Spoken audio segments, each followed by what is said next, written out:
Hello, friends, and welcome to our Monday evening Zen practice. I'm happy to have you all here with me today. It's Monday, November the 25th, and it's an exciting day for me because later tonight I will depart Vietnam and head to India for my trip to Bodh Gaya. So we'll talk more about that later, but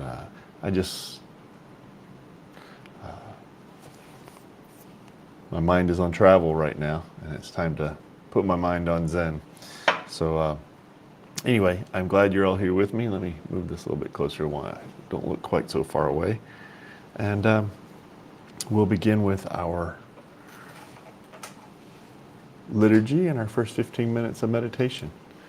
So again, I'm on my laptop. On Monday evenings, I'm on my laptop because it's Tuesday morning here in Vietnam.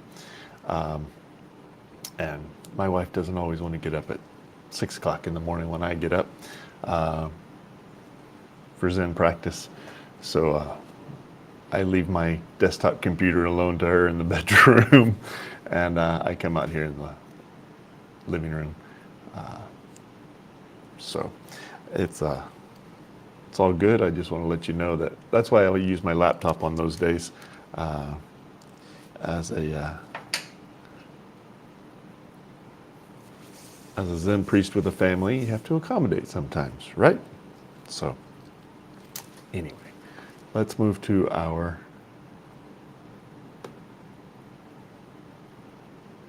here we go.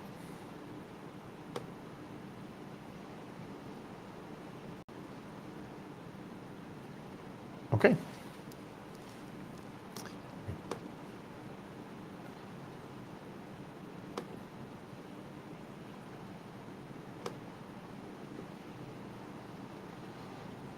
It's really small that way, huh? I think I will do it this way, and hopefully everybody can see it okay. Okay.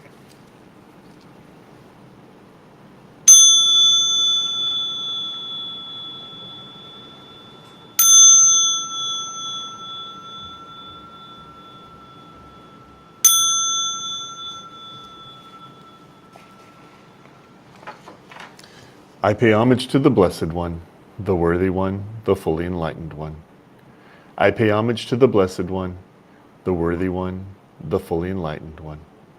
I pay homage to the Blessed One, the Worthy One, the Fully Enlightened One.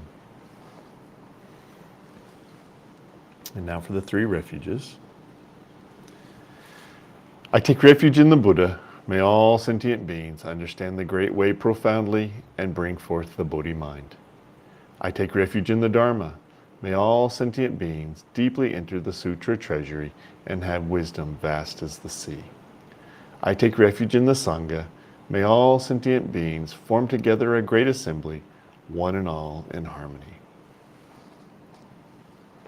And now for the Bodhicitta prayer.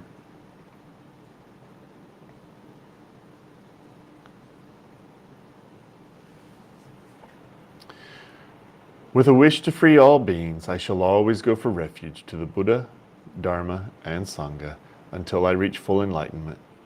Enthused by wisdom and compassion, today in the Buddha's presence, I generate the mind for full awakening for the benefit of all sentient beings. As long as space remains, as long as sentient beings remain, until then, may I too remain and dispel the miseries of the world. Now we'll do our recitation of the 6 perfections.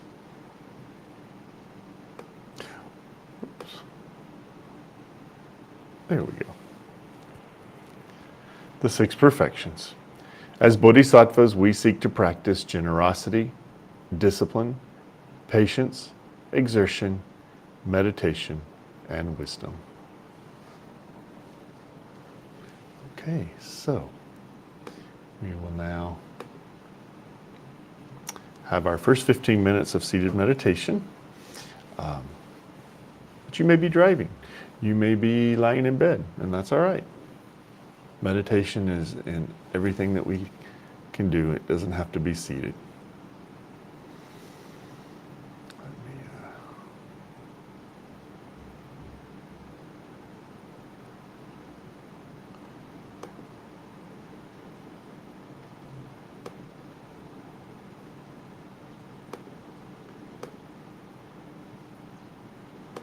There we go.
Okay.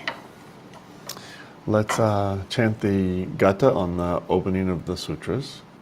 I'll share that with you.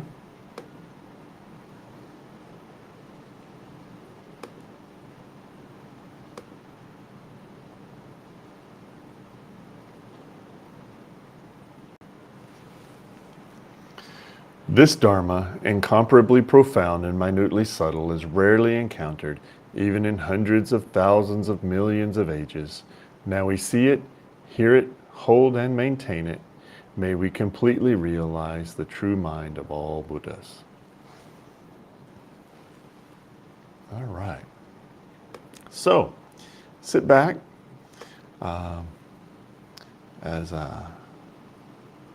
Venerable Unsan says, grab your favorite beverage and let's have a little talk. It's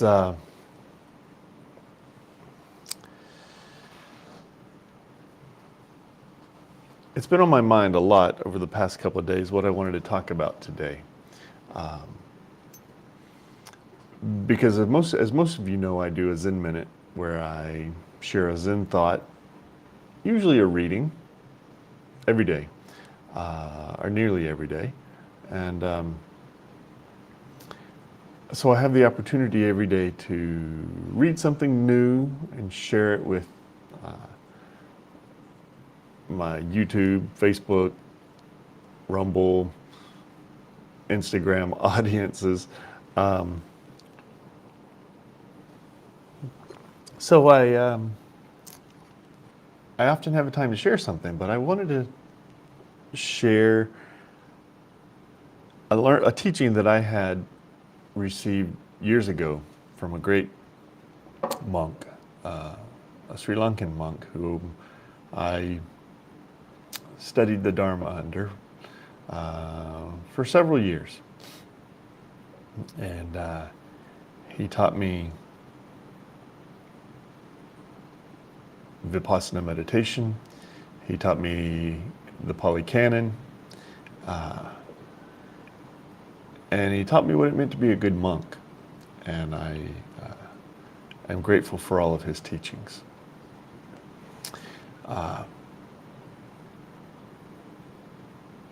But I remember once we were reading different sutras, and we were reading in the Samyutta Nikaya, and there's a whole section in the Samyutta Nikaya shortly after the Buddha attained his enlightenment. He started teaching what he had discovered in his enlightenment experience. And the principal key of all of his teachings then were the Four Noble Truths. And that's not an unusual topic for any Buddhist, but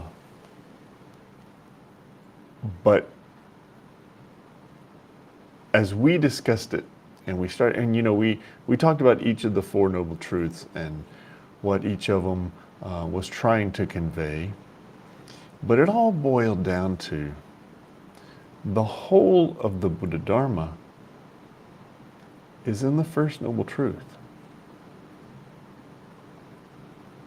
So let's think about that just a moment. And maybe it's something you want to meditate on for a while. I've meditated on it a lot. And I think over the history of my personal journey, meditating on this helped me immensely in overcoming my PTSD that I suffered from for many years.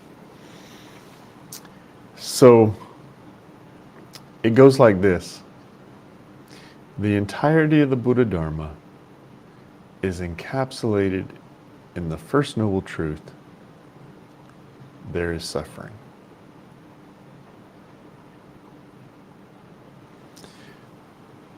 Now what happens?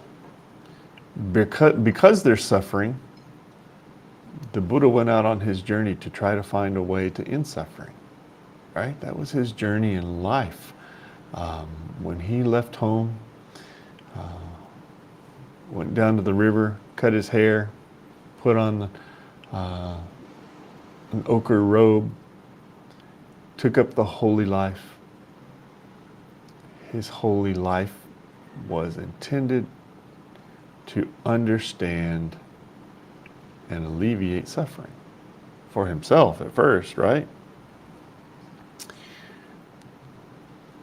But when we think about the Buddha Dharma, not only is that first noble truth what set the Buddha on his path, it's usually what set all of us on our paths, maybe in coming to the Dharma. I suffered a lot mentally. Short story.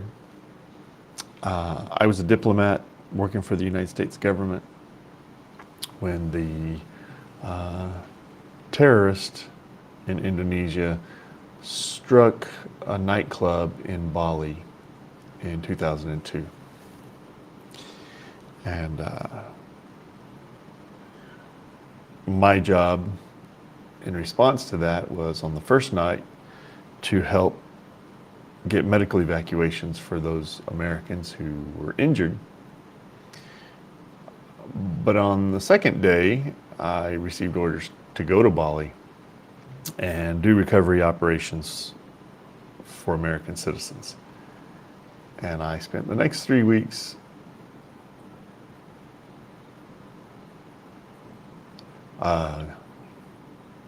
going to the morgue nearly every day, helping Americans identify their loved ones who were lost, helping collect DNA samples from those who were far away, etc. And that singular event in my life led to much suffering. Much suffering. And but it also turned me to the Dharma, because after years of suffering from PTSD, I found meditation to be helpful. And it was transformative. What I was able to do through meditation to eventually understand the Dharma. 10 years prior to that, I had taken a course in college that had exposed me to the Dharma. But it was too hard at the time for me to understand. Perhaps because I didn't have a good teacher. I had a college professor, not a Dharma teacher. But I was caught up on attachment. And there was no way I thought I could live a life of non-attachment.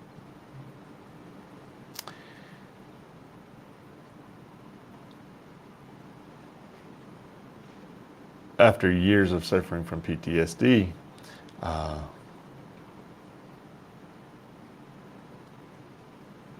learned maybe non-attachment was not a bad idea.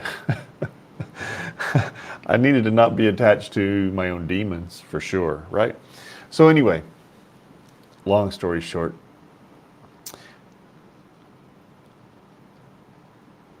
there is suffering in the world.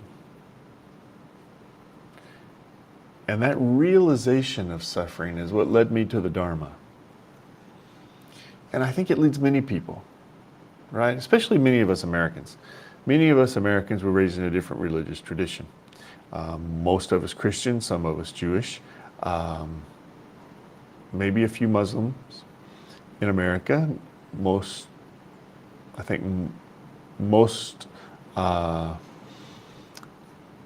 students of Zen in America come from a Christian or a Judeo-Christian background. It's just our common American cultural norm, right?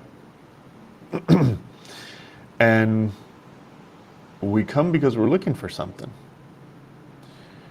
And we come usually because we're suffering, and we're looking for a way to end suffering, just like the Buddha was.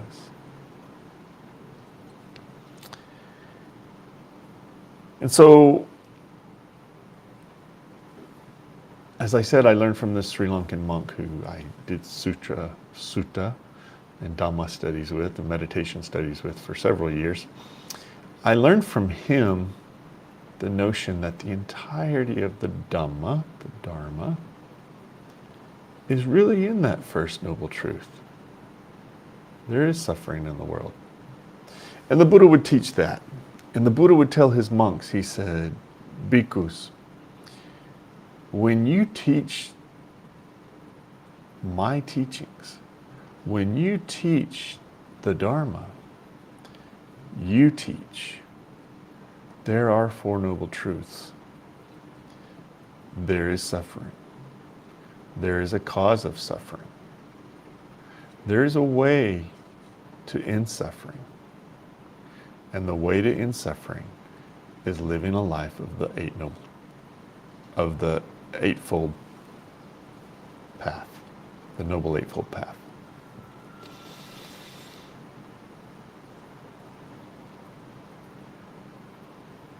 That's the Dharma. All, boom, right there in 4 small sentences. And yet the complexity of it is right there. In the Mahayana tradition, we take that a little bit further. Not a lot, but a little bit further. And we declare that we vow to help in suffering for all sentient beings, not just for ourselves.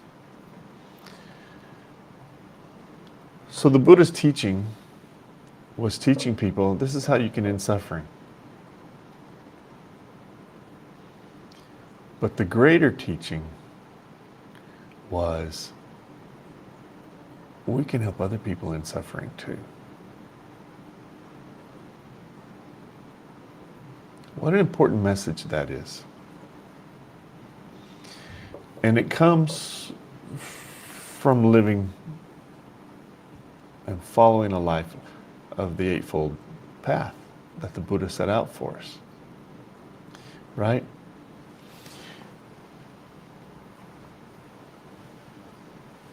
And we've talked about it before, but what is the Noble Eightfold Path? The Noble Eightfold Path is having a right view. I think we talked about right view a bit last week. Right intention, right speech, right action, right livelihood, right effort, right mindfulness, and right concentration. All of those things lead to wisdom, right? They lead to morality, living a moral life. And they lead to great samadhi, right? Great enlightenment through meditation. And that's available to all of us. And what do we become enlightened to? We become enlightened to how to stop suffering.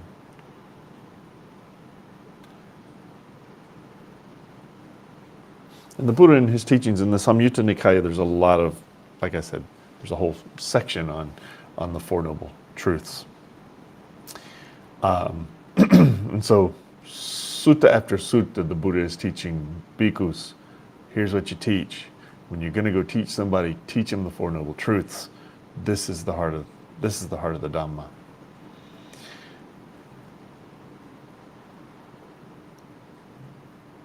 But what are they teaching them? How to stop suffering. When we chant that bodhicitta prayer at the beginning, we recite the bodhicitta prayer at the beginning, what are we doing? We're just setting our hearts and our minds with the intention of saving all sentient beings from suffering. Sung San's great teaching was always, how may I help you? Right? When you've got a taste of the Dharma, your response then is, how may I help you? And this is what the Buddha woke up to. He woke up to the realization of suffering and the realization that if we follow the middle path, okay, if we follow a life without attachment, without aversion, if we follow a life without extremes to the left or the right, so to speak, but we follow the middle path, that's the Noble Eightfold Path, following the middle way. And if we can do that, we stop suffering. Why do we stop suffering? Because we're no longer attached to the things and clinging to the things that lead to suffering. And that comes to the great heart of the Dhamma that the Buddha realized. When you're no longer attached to this life, you're no longer afraid of dying, then it's not something that you suffer from, because you accept it, right? And that great fear that happens from the moment we're born, we take our first breath, we learn to let go of. And when you can let go of fear, you can start to let go of attachment and clinging. Those three poisons, as the Buddha called them: greed, hatred, and delusion, all of which lead to suffering. So as I'm headed to Bodh Gaya, to the Bodhi tree this week, it's just been clear to me that the Buddha's teachings truly are wrapped in that first noble truth. They're suffering. Because they're suffering, what are we going to do about it? How are we going to end it? What makes myself suffer? How can I end that?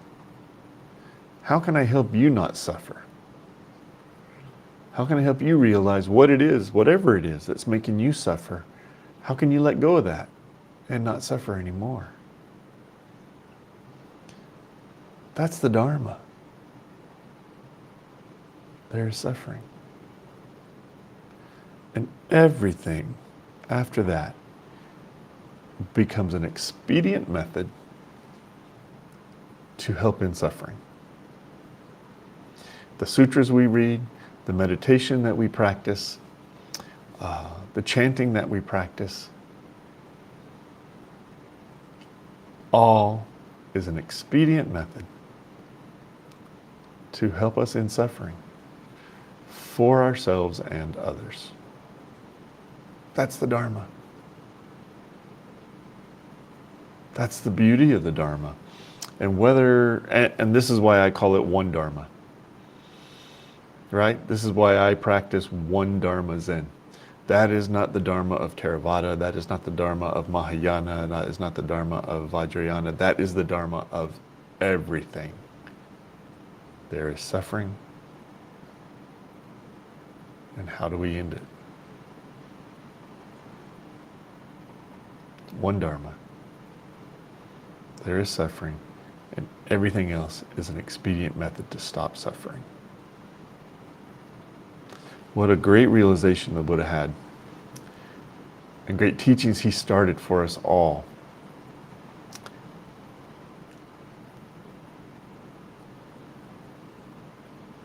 Because when you can stop suffering, wow, life is beautiful.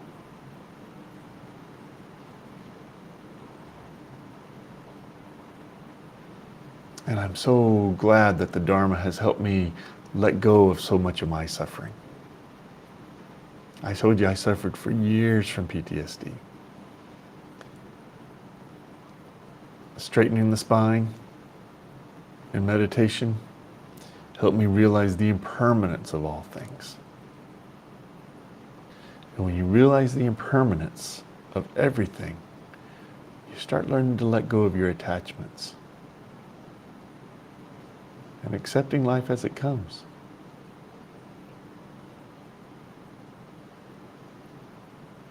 And then we just call it ordinary mind.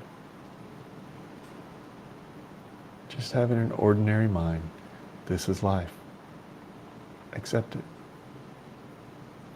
The wind's blowing.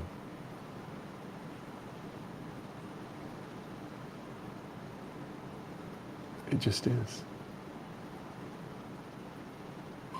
So I look forward to communicating with you guys over the next week when I'm in India for this pilgrimage I'm doing.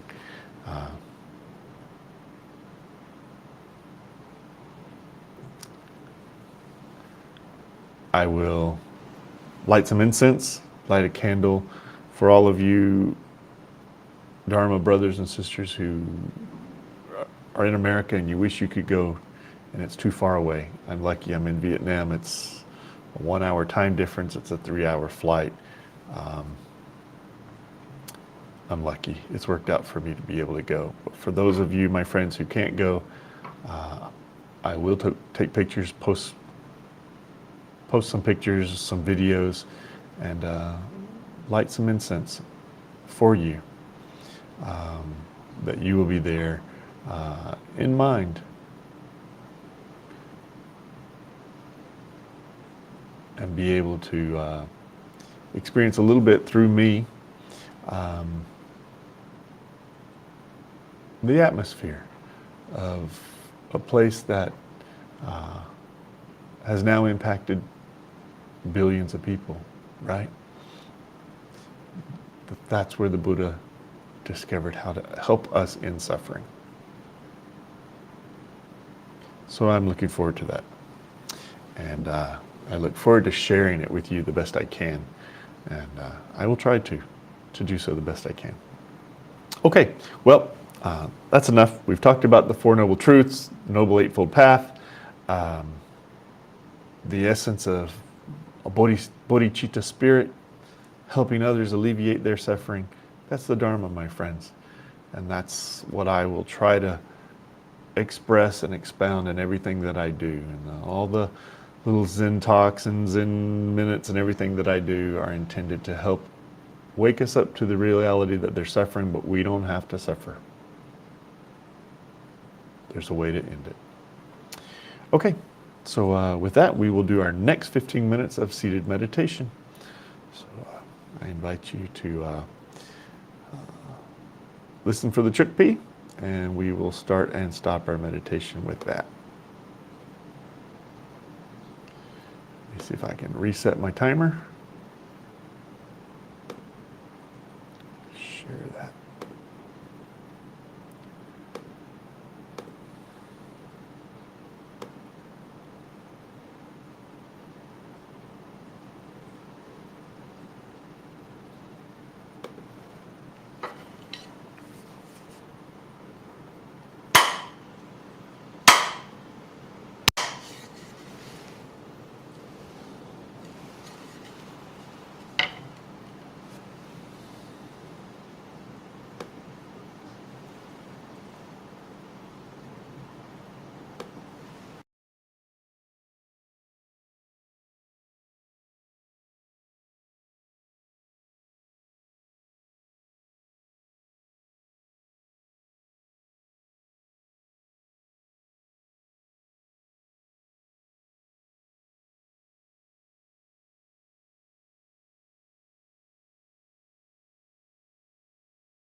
Okay, it's now time for the Heart Sutra. So let's share the Heart Sutra.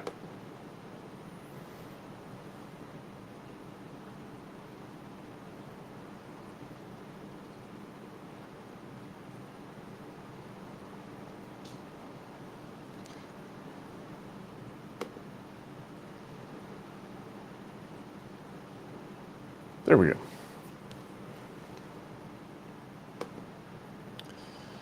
Too small. Now you can see it.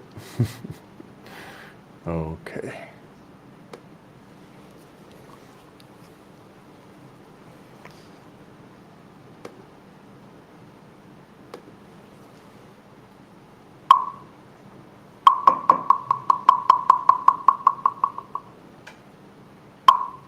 The Maham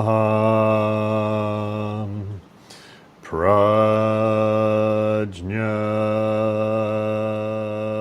Paramita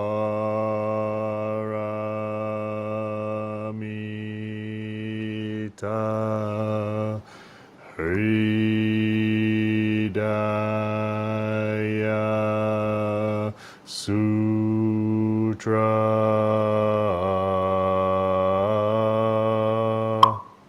Avalokiteshvara Bodhisattva, when practicing deeply the Prajna Paramita, perceives that all five skandhas are empty and is safe from all suffering and distress. Shariputra, form does not differ from emptiness.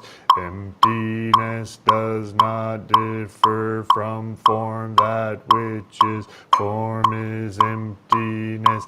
That which is emptiness, form. The same is true of feelings, perceptions, impulses, consciousness. Shariputra, all dharmas are marked with emptiness. They do not appear or disappear, are not tainted or pure, do not increase or decrease. Therefore in emptiness, no form, no feelings, perceptions, impulses, consciousness, no eyes, no ears, no nose, no tongue, no body, no mind, no color, no sound, no smell, no taste, no touch, no object of mind, no realm of eyes, and so forth, until no realm of mind consciousness, no ignorance, and also no extinction of it, and so forth, until no old age and death, and also no extinction of them, no suffering, no origination, no stopping, no path, no cognition, also no attainment, with nothing to attain. The Bodhisattva depends on Prajna Paramita, and the mind is no hindrance. Without any hindrance, no fears exist. Far apart from every perverted view, one dwells in nirvana. In the three worlds, all Buddhas depend on Prajna Paramita and attain Anuttara Samyak Sambodhi. Therefore know that Prajna Paramita is the great transcendent mantra, is the great bright mantra, is the utmost mantra, is the supreme mantra, which is able to to relieve all suffering, and is true, not false. So proclaim the Prajna Paramita mantra. Proclaim the mantra which says Gate Gate Para Gate Para Samgate Bodhi Swaha Gate Gate Para Gate Para Samgate Bodhi Swaha Gate Gate Para Gate Para Samgate Bodhi Swaha. All right. Now we'll move on to our dedication of merit.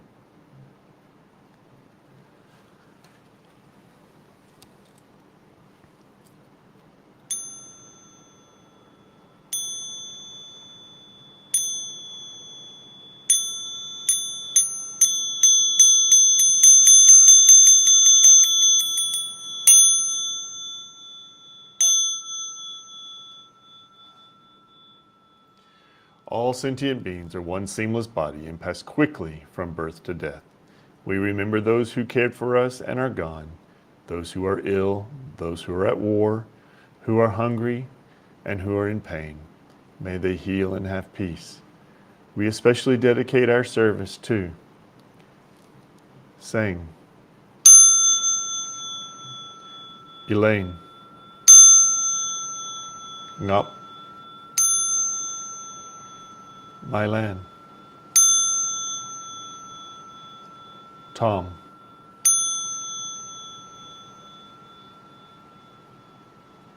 all beings in the 10 directions, subject to the greed, hatred, and delusions of themselves and others.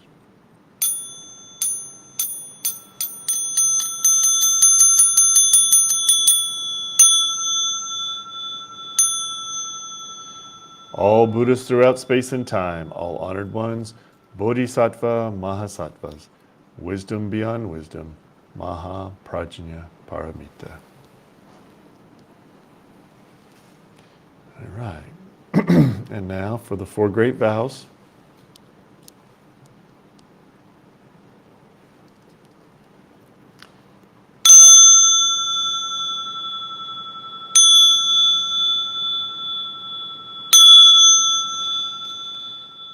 Sentient beings are numberless. We vow to save them all. Delusions are endless. We vow to cut through them all. The teachings are infinite. We vow to learn them all. The Buddha way is inconceivable. We vow to attain it.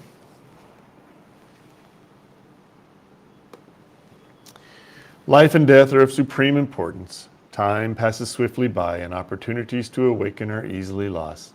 Strive to realize your true nature. Do not squander your time by night or day. Thank you for joining me this evening. I hope you have a wonderful week ahead of you, and have a very happy Thanksgiving. I hope you're able to spend it with family or loved ones, and be thankful for the many blessings we have of living in a wonderful country with wonderful freedoms. I feel the same way. I live here in Vietnam, and I love my country in America, but I love living here in Vietnam too, and I am thankful for my opportunities to do all those things. And I'm thankful for the opportunity that I have to share the Dharma with you guys on more than a weekly basis, on nearly a daily basis. And so at this Thanksgiving season, I just want to be mindful of the things I'm thankful for in my life, and I hope you're mindful of those things in your lives as well. So thank you, friends, and I will see you again next week.